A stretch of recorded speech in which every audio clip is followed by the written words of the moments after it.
وقل رب زدني علما. قال المؤلف عليه رحمة الله: صبروا النفوس على المكاره كلها شوقا إلى ما فيه من إحسان. Jamil. Aujourd'hui, je pense qu'on ne pourra pas prendre deux vers parce que là, il y a beaucoup de détails à donner. Le cher, il a dit, ces gens-là, qu'Allah fasse qu'on soit parmi eux, ceux qui sont éloignés des chemins de la perdition et qui sont dirigés vers le chemin de l'agrément, ceux qui ont été sincères envers Allah subhanahu wa ta'ala, et leurs œuvres, elle a été conforme à la sunna du prophète sallallahu alayhi wa sallam, ceux qui ont été accompagnés dans toutes leurs œuvres entre la crainte et l'espoir, ceux dont Allah subhanahu wa ta'ala, il a empli leur cœur de son amour et de son affection. Ensuite, on a dit, ce sont eux, Mada, hein, le vers juste après, ils se rapprochent d'Allah subhanahu wa ta'ala en obéissant à ses obligations et en s'écartant de sa désobéissance. Ensuite, le fait d'accomplir les actes obligatoires et les surrogatoires, c'est leur accoutumance, c'est leur habitude, mais avec tout ça, ils voient qu'ils font pas assez. Ça fait partie de leurs caractéristiques et de leur itinéraire, comme on va le voir aujourd'hui. Ce sont des gens, notez, face à tout désagrément. Face à tout désagrément, ils enjoignent leur âme à la patience. Le dars d'aujourd'hui, c'est sur la patience, as-sabr. Face à tout désagrément, comme on va le voir. Shawqan ila ma fihi min ihsani, désirant ce qu'il y a en cela, dans la patience comme bienfaisance. Dans la patience, comme on va le voir, il y a beaucoup de khair. D'accord? Désirant. Pourquoi ils incitent leur âme à la patience? Car ils désirent la bienfaisance, le khair et la récompense qu'il y a dans la patience. C'est pour ça qu'ils incitent leur âme à la patience. Tout désagrément qui peut leur arriver, hein, comme on va le voir, ils sont pas là à se lamenter, ou à crier, ou à insulter, ou à dire n'importe quoi, mais ils enjoignent leur âme à la patience. Pourquoi? Pour avoir la bienfaisance et la récompense qu'il y a dans la patience. Notez, fi hadha al-bayt, dans ce vers de poésie là, Al-Cheikh, qu'Allah lui fasse miséricorde, yatahaddathu an manzilatin azima, il parle d'un grand degré très important, ala wa hiya sabr, qui est la patience, l'endurance. Le Cheikh, il parle dans ce vers là sur la patience. La patience, elle a un très haut degré, comme on va le voir les hadiths et les versets. Celui qui n'a pas de patience, celui qui n'est pas endurant, tu vas aller nulle part. Tu vas aller nulle part. C'est un très grand degré, le degré de sabre, de la patience et de l'endurance. Ce degré-là, il doit accompagner le croyant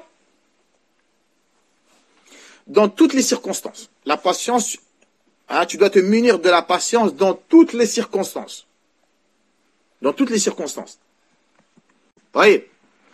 Fata'atihi, quand tu commets les actes d'adoration, tu as besoin de patienter, non? Tu as besoin de patience. Tu te lèves le matin au fajr, c'est pas facile.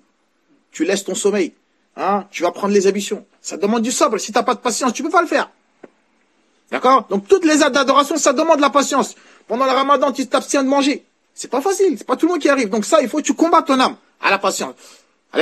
Donc dans ces actes d'adoration, ça demande de la patience. Wakadhalika, le fait de s'éloigner des péchés aussi. Tu vois une tentation devant toi. Tu vois quelque chose que tu peux voler.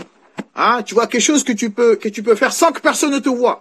Mais toi, tu incites ton âme à la patience, de s'abstenir, de ne pas le faire. Ça demande de la patience. Allez, Zagadalik. On va voir tout ça.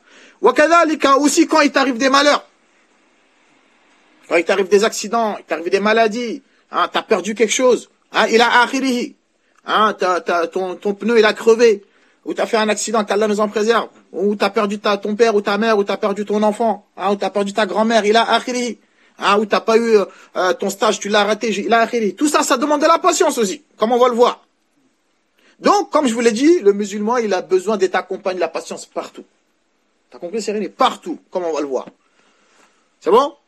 Notez, as-sabru, je vais définir qu'est-ce que ça veut dire, le mot patience. Ça veut dire quoi?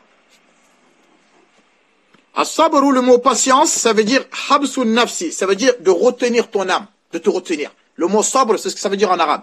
Habsun nafsi, de te retenir ala ma yakrahu, des choses qui t'arrivent que tu détestes, que ton âme elle aime pas. Des choses que ton âme aime pas, tu te retiens. Hein? Tu te retiens sur des choses que ton âme, hein, n'aime pas, que ton âme réprouve, que ton âme n'aime pas. Ça veut dire quoi? Se retenir. C'est-à-dire de retenir, de mal, retenir ta langue le fait de se plaindre. Retiens ta langue. Quand tu arrives à malheur haute, retiens ta langue. Hada muhim. C'est ça qu'on appelle as-sabr. Habsu nafs ala ma yakrahu l'insan. Tu te retiens, hein, des choses, des désagréments qui t'arrivent. Tu te retiens, ça veut dire quoi? Tu retiens quoi? Tu retiens ta langue de dire n'importe quoi déjà. Et ça, on le voit beaucoup, non?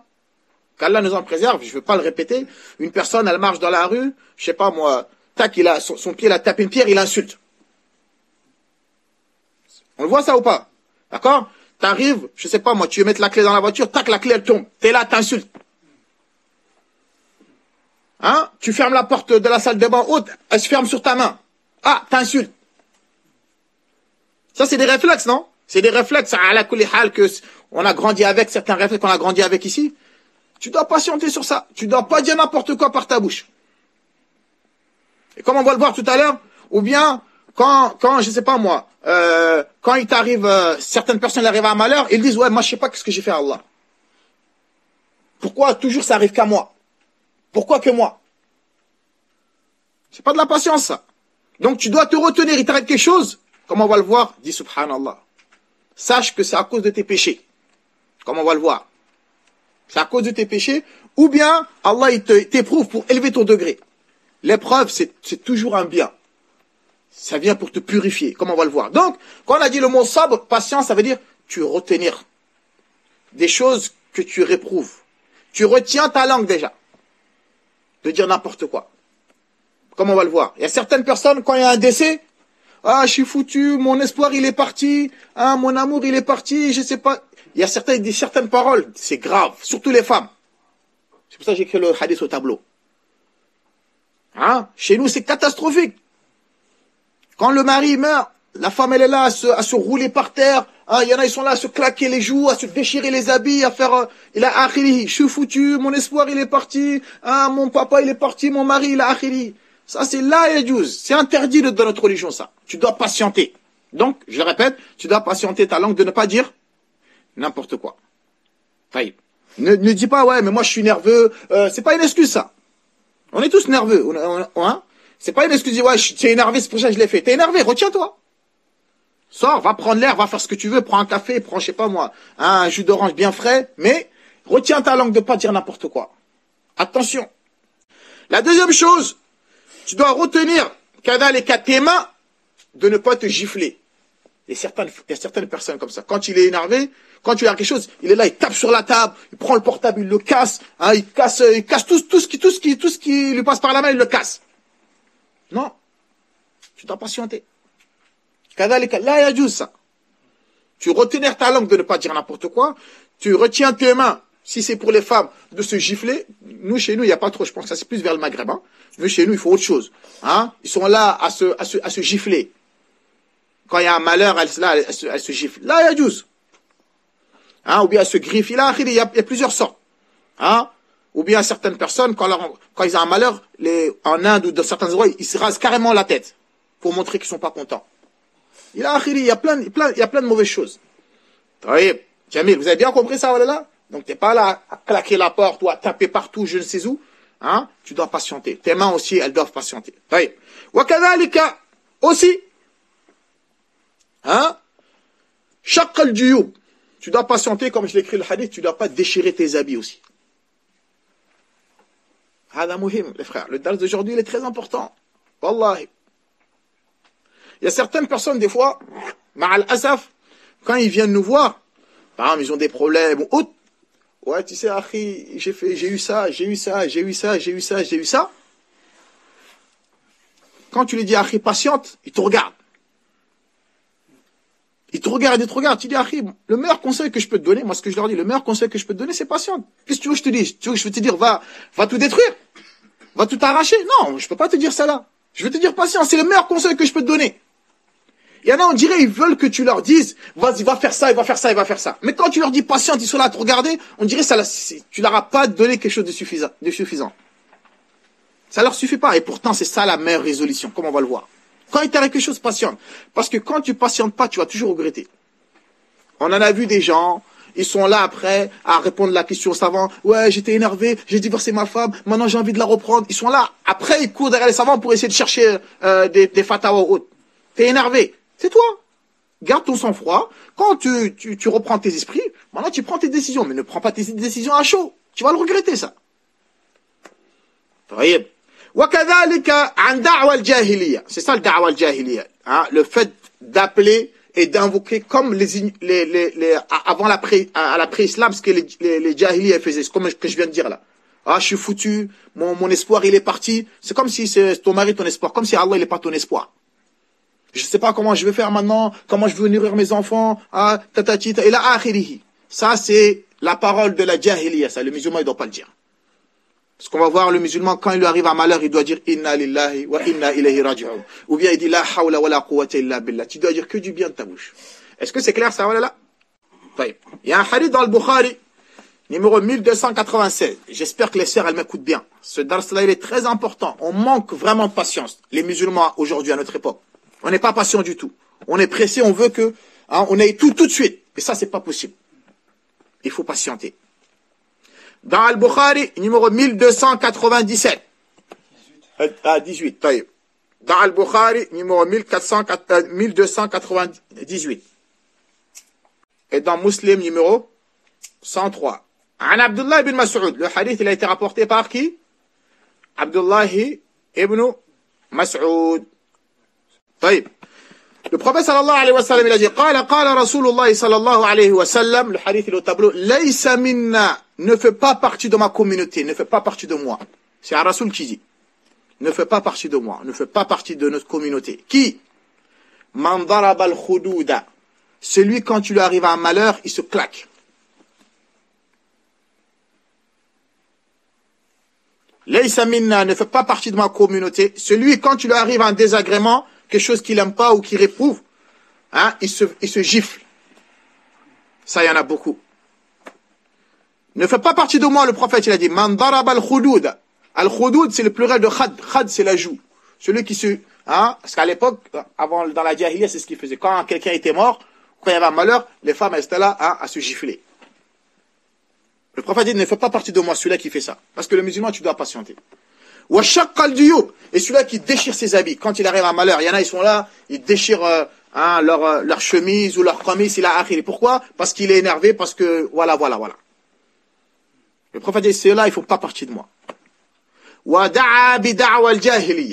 Ou bien, il invoque ce que l'après-islam, il dit les mêmes paroles que les gens de l'après-islam disaient. Comme j'ai donné les exemples. Le fait de dire, je suis foutu, mon espoir, il est parti, je sais plus comment faire, comment je vais vivre, hein, il a akhirihi. Ce genre de paroles, ça dépend des pays. Chaque pays, il a sa manière de s'exprimer dans cela. C'est ça la da'wa al-jahiliya. Hein, le fait de prétendre ou de dire les paroles de l'après-islam, ce que les gens y disaient. Quand il y a un malheur. D'accord? Comme le fait de dire, moi je sais pas qu'est-ce que j'ai fait à Allah, pourquoi Allah il me fait ça à moi, tout ça là. Ça fait partie de la jahiliya, ça. Le musulman il doit pas le dire. Il y a d'autres hadiths qui sont venus, je ne vais pas rentrer dans le détail. Le prophète il a dit, les femmes qui crient quand il y a un mort, celles qui crient là, qu'elles se lamentent, le prophète a dit, si elle ne se repent pas avant de mourir, elle va rentrer en enfer. Là, ça, il y en a beaucoup, hein, surtout les femmes. D'accord? À quel moment on va voir que tu es un vrai musulman? C'est quand il y a des difficultés qui arrivent. Quand tout va bien, c'est facile de dire tout va bien. C'est quand il y a les difficultés, c'est là où on reconnaît les vrais. Wallahi. Tu vas voir des femmes, elles sont avec leur voile ou leur hijab, mais quand il y a un malheur, tu les reconnais plus. Des frères, la même chose, comme on va le voir. Il y en a beaucoup, ils ont délaissé la prière quand ils ont eu des épreuves. Malheureusement. Beaucoup, on en a vu. Qu'Allah nous facilite. Ouais, celle qui crie le plus, ouais. Là, il y a à l'époque, dans la jahiliya, ils payaient les gens pour pleurer pour eux. À l'époque. Dans l'après-islam. Hein? Ah, moi, ça m'étonne pas, hein. Ça m'étonne pas. À l'époque, il y en a, ils payaient les gens. C'est-à-dire, quand je meurs, il y avait des femmes spéciales qui étaient là pour ça. Quand ils leur payaient de l'argent, quand ils mouraient, ils étaient là à crier, ah, il est fou, Là, pour tout le monde sait qu'il est décédé. Et jusqu'à notre époque, il y a encore ça. Malheureusement. Tu vois des gens qui sont là à salir ton nom pendant que tu es vivant. Ils t'écoutent pas, ils te calculent pas. Et quand tu meurs, ils font semblant de venir pleurer et venir de se lamenter. Pour dire juste, voilà, un tel, il est triste. Alors que pendant peut-être ton vivant, il te considérait même pas comme un être humain. Même si c'est le cas, quelqu'un que t'aimes, tu dois patienter. C'est Allah qui a décrété. C'est Allah qu'on appartient. Donc quand il y a un malheur qui vient, c'est Allah qui en a décidé. Donc patiente, toi tu es un serviteur. C'est pas nous qu'on décide, c'est Allah qui décide. Donc ce qu'il a décidé, arrête de te lamenter. Parce que tout ce qu'Allah a fait, il y a un bien. Tout ce qu'Allah a fait, il y a un bien. C'est clair ça? Je vais pas trop vite? Notez. Le rang, maqamuhu, le degré de la patience, c'est un haut degré. Comme je vous l'ai dit, personne ne pourra rentrer au paradis si tu n'as pas la patience. Impossible. Non, là, le hadith, on l'a fini. Là, on continue. On a dit que la patience, elle a un très haut rang dans la foi. C'est un énorme, c'est un très grand rang. Personne ne rentrera au paradis, celui qui ne patiente pas. Il n'y a que les patients qui vont rentrer au paradis. Celui qui ne patiente pas et qui n'est pas endurant ne rentrera pas au paradis. Toute personne qui rentre au paradis, il a été patient. Toute personne qui rentre au paradis, il a été endurant. Donc si toi, tu n'as pas ce caractéristique-là, toi tu rêves, hein, mais au paradis, tu ne vas pas y rentrer. Oui. C'est pour cela l'imam Ahmed, rahimahullah, l'imam Ahmed, un des imams des 4 écoles, Ahmed ibn Hanbal, il a dit qu'Allah, il a cité le mot patience dans le Coran plus de 70 fois. As-Sabr, il a été révélé dans le Coran plus de 70 fois. Il y en a, ils ont dit plus de 100 fois.